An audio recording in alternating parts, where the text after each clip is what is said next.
우리 마음에 살고 계시는 하나님, 이제 하나님의 거처는 사람들 가운데 있다. 묵시록 21장. 지난 사람. 기도는 우리가 하나님에게 성아 말씀을 오스틴 드리는 성인의 것이 아니라 시를 하나님이 우리에게 하시는 말씀을 경청하는 것이다. 기도는 하나님에게 무엇을 구하고자 청원하는 것이 아니라 하나님이 우리에게 주고자 하는 것을 받아들이는 것이다. 우리가 말라는 것을 하나님에게 들어달라고 하는 것이 아니라 하나님이 우리를 위해 하시는 기도를 성취시켜 드리는 일인 것이다. 하나님에게 용서를 청하는 것이 아니라 마음을 열고 하나님이 용서해 주시는 것을 받아들이는 것이다. 우리가 자신을 하나님에게 봉헌하는 것이 아니라 하나님이 당신 스스로를 우리에게 내어주시는 것을 기쁘게 영접해 드리는 것이다. 그렇다면 기도는 어떻게 하는 것일까? 바로 자신의 요청, 제 뜻대로 하고 싶은 마음, 자신의 바람 등을 내려놓고 하나님이 우리에게 말씀하시는 계획에 동의하는 것이다. 우리 안에 계시는 하나님이 기도하는 것에 주의를 기울이는 것이다. 너희가 내 이름으로 아버지께 청하는 것은 무엇이든지 그분께서 너희에게 주실 것이다. 요한복음 16장. 예수님은 말씀하십니다. 만일 당신이 원하고 청하는 것을 아직 받지 못했다면 아직도 당신이 올바른 기도를 하지 못하고 있는 것입니다. 당신은 정말로 하나님이 주고자 하는 것과 다른 것을 원하십니까? 그렇다면 당신은 자기 자신에게 무엇이 제일 좋은지 하나님보다도 더 잘 안다고 주장하는 게 아닐까요? 기도는 모두가 하나님에 대한 감사 행위입니다. 하나님이 먼저 당신에게 말씀을 걸어주시지 않는다면 당신은 하나님에게 말씀드릴 수 없을 것입니다. 하나님이 불러주시지 않는다면 당신이 하나님을 부를 수는 없을 것이며 하나님이 당신에게 무엇인가 감사할 만한 것을 주지 않으셨다면 당신은 하나님에게 감사할 수 없을 것입니다. 당신은 하나님이 아직 당신에게 베풀어 주시지 않은 것을 하나님을 위해 할 수 있겠습니까? 만일 당신이 그렇게 하고자 한다면 당신은 하나님보다 위대한 자가 되려고 애쓰는 것입니다. 하나님에게 감사해야겠다는 마음이 들뜨십니까? 말을 걸어보고 싶고 따르고 싶고 그분 안에 들어가 살고 싶은 그런 하나님을 아십니까? 이러한 일들을 기쁨을 가지고 자발적으로 행하지 않는다면 그것은 기도를 하지 않는 것이 될 것입니다. 감사의 마음이 있기 때문에 그리스도는 진심으로 아버지를 찬미합니다. 아버지 감사합니다. 의로우신 아버지, 세상은 아버지를 알지 못하였지만 저는 아버지를 알고 있습니다. 라는 기도가 나왔던 것입니다. 우리는 우리 자신이 하나님을 가득 채워지는 동안 하나님 앞에 있기만 하면 됩니다. 우리 자신이 하나님으로 가득 채워지는 동안 하나님 앞에 있기만 하면 됩니다. 하나님에 대한 우리의 자연적인 생각은 모두가 우상적입니다. 사람이 하나님에 대해 너무나도 다른 생각을 가지고 있기 때문에 하나님은 당신이 어떤 분이신지를 알리기 위해 이 세상에 오셔야만 했습니다. 아무도 하나님을 본 적이 없다. 아버지와 가장 가까우신 외아드님 하느님이신 그분께서 알려주셨다. 요한복음 1장. 우상 숭배는 원시 시대의 문명에만 특별하게 존재하는 것은 아닙니다. 현대에도 존재합니다. 우리의 두뇌는 우상 제조소와 같습니다. 만일 우리가 가지고 있는 하나님에 대한 진실하지 못한 개념들을 모두 두뇌에서 뽑아내어 한데 모을 수 있다면 토테미즘, 터부, 악마의 진기한 수집 등이 모인 세계에서 가장 훌륭한 민속 박물관이 될 수 있을 것입니다. 사람들은 하느님 앞에서 죄책감을 가집니다. 하느님을 무뚝뚝하고 엄격하며 불평이 많고 교만한 분이라 생각하기 때문에 하느님을 두려워합니다. 일반적으로 그렇습니다. 하느님은 인간을 당신과 비슷하게 창조하셨는데 인간은 하느님에게 지독한 방법으로 보답을 합니다. 우리가 너무나도 하느님을 사랑하지 못하므로 하느님도 우리를 그렇게 사랑하실 리 없을 것이라고 생각하기가 쉽습니다. 자신이 어떻게 하느님을 생각하는가에서 벗어날 때 하느님이 우리를 어떻게 생각하는지 알 수가 있습니다.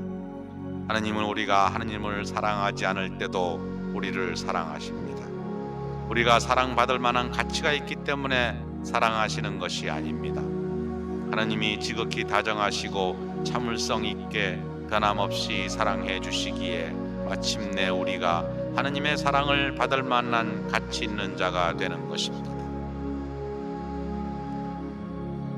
하느님은 사랑받을 만한 가치가 없는 우리를 사랑해 주신다는 사실을 이해하지 못한 채로 하느님의 사랑을 받을 만큼 가치 있는 자가 되기를 원하는 것은 바리사이적입니다. 즉 하느님 사랑을 느껴보지 못한 채 하느님과 사랑으로 경쟁하려는 자세, 바리사이가 보이는 모습입니다. 바리사이와 같은 모습은 두 가지 종류가 있습니다. 자신은 하느님의 사랑을 받을 만한 가치가 있기 때문에 사랑받을 권리가 있다고 생각하는 사람. 이들은 기도, 재물, 희생 등을 바치고 성당에 잘 나가기 때문에 그렇게 생각합니다. 그 반대로 자신은 하느님의 사랑을 받을 만한 가치가 없기 때문에 사랑받을 일도 없을 것이라 생각하고 아예 사랑을 받으려 하지 않는 사람도 있습니다. 하나님은 우리가 사랑받을 만한 가치가 생길 때까지 기다려서 우리를 사랑하시는 것이 아닙니다. 우리도 주위 사람들이 사랑할 만한 사람이 되게 하기 위해서는 그들을 사랑해야 합니다. 아무도 하느님을 본 적이 없다. 요한복음 1장 18절. 사람은 우연, 은총, 놀라움, 계시 등을 통해서만 하느님을 알 수가 있습니다. 하느님을 알도록 해주는 징표가 있습니다. 갑자기 자신이 이제까지 하느님을 알지 못했음을 깨달은 경우, 이것은 진실을 보고 있기 때문입니다.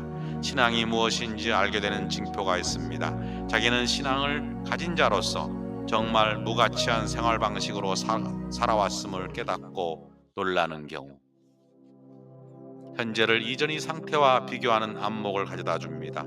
진정으로 기도하고 있음을 알게 되는 징표가 있습니다. 이런 기도를 드린 일이 이제까지는 없었다라고 생각되는 경우입니다.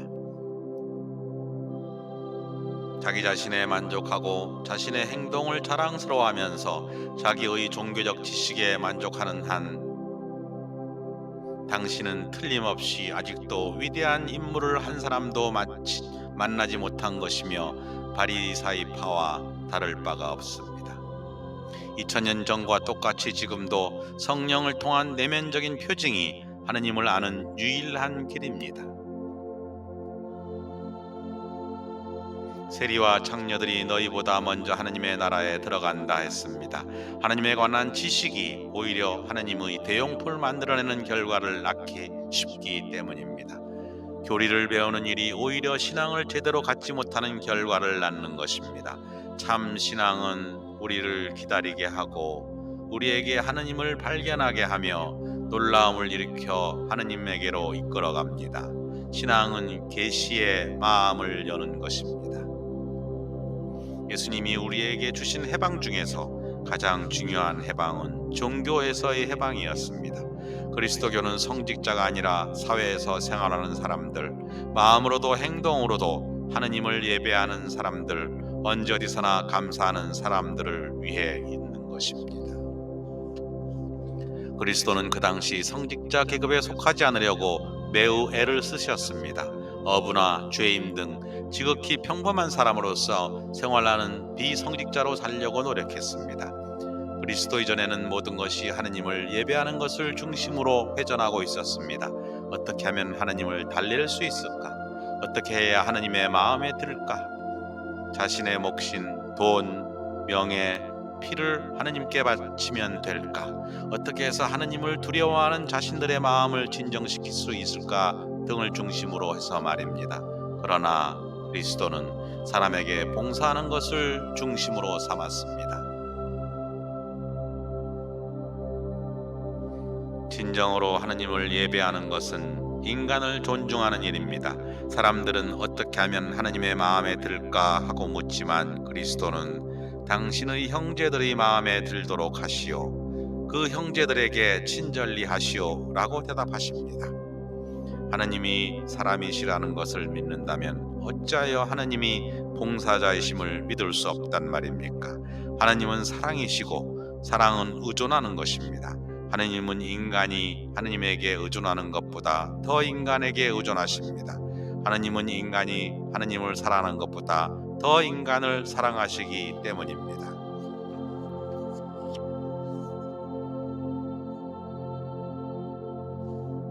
하나님과 우리가 맺는 관계도 이와 같습니다. 우리는 일상에서는 하느님에게 의존합니다. 그러나 사랑이라는 면에서는 하느님이 우리에게 의존하십니다. 우리가 하느님을 사랑하는 것보다 훨씬 더 하느님이 우리를 사랑하시는 것입니다.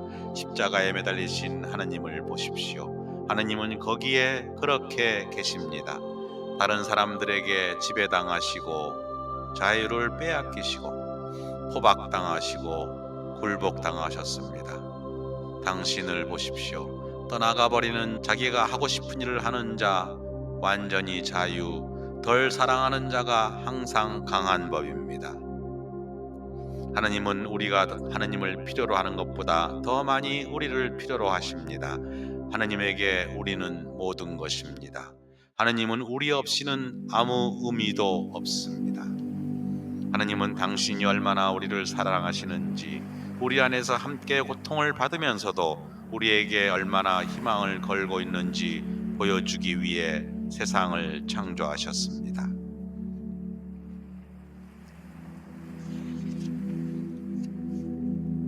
하느님은 당신이 넘치도록 베풀어 주신 사랑과 봉사를 인간들이 자신의 차례가 왔을 때 이웃에게 나누어 줄 수 있게 되기를 바라면서 인간을 창조하셨습니다. 인간이 아버지가 되고 사랑이 되며 하느님이 되기를 원하십니다. 하느님은 당신의 사랑이 점차로 퍼져나가 이 세상의 땅끝까지 이르기를 바라면서 세상을 창조하셨습니다. 아버지의 사랑은 하느님이 하신 것처럼 이웃을 사랑으로서 완전히 표명되는 것입니다. 그리스도교에서는 자기 형제에게 사랑을 나타내는 것이 아버지에게 사랑을 보이는 것보다 선행되어야 합니다. 형제가 너에게 원한을 품고 있거는 것이 생각나거든 예물을 거기 제단 앞에 놓아두고 물러가 먼저 그 형제와 화해하여라. 마태복음 5장. 당신은 당신 자신이 되어가는 것만큼밖에 하느님을 알지 못합니다. 당신은 아버지가 되어야 비로소 하느님을 알게 됩니다. 당신이 다른 사람을 사랑하게 되었을 때 느끼는 그 감정에 경탄하게 될 때에만 비로소 하느님이 항상 당신을 사랑했던 황홀함을 알게 됩니다. 내가 하느님이라는 말의 의미를 이해할 수 있었던 것은 내가 아빠가 되었을 때였다 라는 말이 있습니다. 하느님은 당신의 사랑의 대상이 아니라 당신의 사랑을 추진하는 능력입니다. 당신은 하느님을 위해 사랑 이상의 것을 해야 합니다. 즉 하느님을 자기 안에 육화시켜 하느님을 통해 자신을 신성하게 하고 자신 안에 계시는 하느님이 다른 사람들을 사랑하도록 해야 합니다. 하느님이란 당신이 살아가는 생명 자체이며 당신이 다른 사람들을 사랑하는 그 사랑 그 자체이십니다.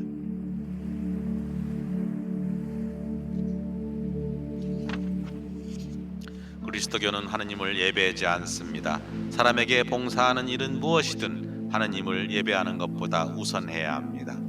먼저 그 형제와 화해하여라. 내가 바라는 것은 희생제물이 아니라 자비다. 우리는 형제를 사랑하기 때문에 우리가 이미 죽음에서 생명으로 건너갔다는 것을 압니다. 사랑하지 않는 자는 죽음 안에 그대로 머물러 있습니다. 요한일서 3장.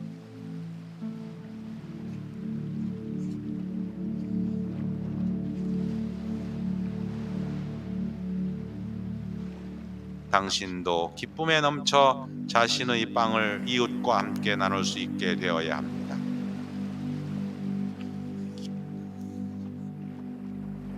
그리스도가 일으키셨던 사건을 이 세상에 일으키지 않고 어떻게 그분에게 충실하다 할 수 있겠습니까? 우리는 의무라서 주일 미사에 나가는 것은 아닙니다. 정신적인 양식을 얻어야 하기 때문에 미사에 참여하는 것입니다. 우리에게 꼭 필요한 정신적인 양식을 주기 위해 미사가 있는 것이므로 꼭 참여해야 할 의무를 발견하는 것입니다. 나는 주일 미사에는 절대로 빠지지 않습니다. 라고 말하는 사람이 있다면 미안하지만 사랑을 알 수 있는 기회를 상실한 것입니다. 사랑은 자유와 놀라움 속에서만 자라기 때문입니다. 그리스도는 아버지에게서 배우신 사랑하고 봉사하는 것을 모두 당신에게 가르쳐 주시고는 최후의 만찬 때와 마찬가지로 당신을 친구로 삼아 주십니다. 당신은 주일 미사에서 하느님의 벗이 되고 있습니까? 또는 의무로서 하느님에게 경의를 표하러 가는 것뿐입니까? 기도를 하면서 당신은 하느님이 당신이 내부에 부어주시는 온갖 사랑, 연민, 동정, 고통 중에 있는 사람들과 연결되는 마음 등을 자신 안에서 샘솟게 할 수가 있습니다. 기도는 하느님이 인간에게 내려주시는 지극한 사랑을 하느님에게 배우는 것입니다. 그리스도교 교회는 하느님의 집이라는 것과는 거리가 멉니다. 그것은 사람들의 집이며 기도의 집이고 신자들의 모임입니다. 하느님의 거처는 유일합니다. 즉 그것은 당신입니다. 유일한 성스러운 장소는 인간입니다. 지극히 높으신 분께서는 사람의 손으로 지은 집에는 살지 않으십니다. 라고 공언했기 때문에 그리스도는 죽임을 당했고 스테파노 성인은 돌로 쳐 죽임을 당했으며 사도들은 박해를 당했습니다. 초대교회의 신자들이 신전과 우상에서 해방되어 인간의 신성성을 옹호한 그 자신만만한 목소리에 귀를 기울여야 합니다. 여러분이 하느님의 성전이고 하느님의 영께서 여러분 안에 계시다는 사실을 여러분은 모릅니까? 누구든지 하느님의 성전을 파괴하면 하느님께서도 그 자를 파멸시키실 것입니다. 하느님의 성전은 거룩하기 때문입니다. 여러분이 바로 하느님의 성전입니다. 고린토 1서 3장.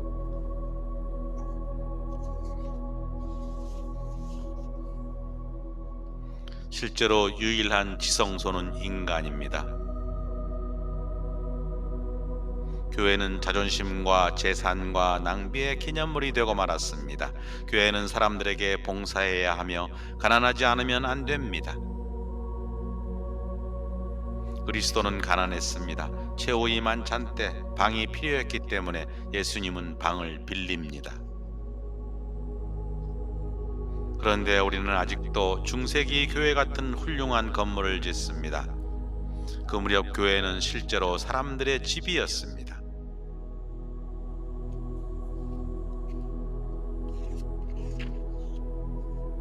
예수 그리스도는 스스로 가난한 이로 태어나시어 우리에게 가난한 사람들을 사랑하고 도울 것을 가르치셨는데 우리는 예수 그리스도를 가난한 사람들에게서 빼앗아다가 부유한 자로 만들고 있습니다.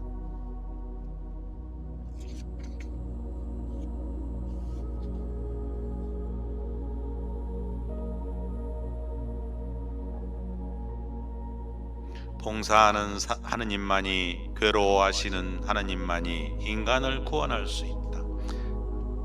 사람이 하느님이 된다면 그는 부자이고 힘이 세며 권력과 위엄과 공포의 대상이 되어 봉사를 받고 남에게 의존하지 않으며 손상되는 일 없는 존재, 즉 악마 같은 자가 되고 말 것입니다.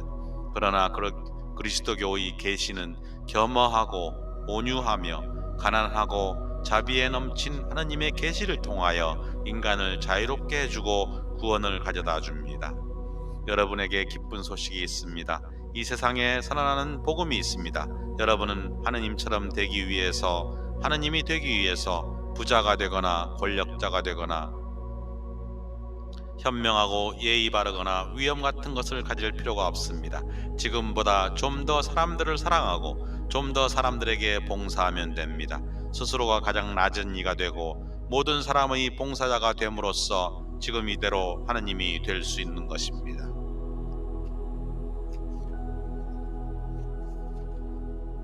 진정한 미사는 당신 집에서 행해집니다.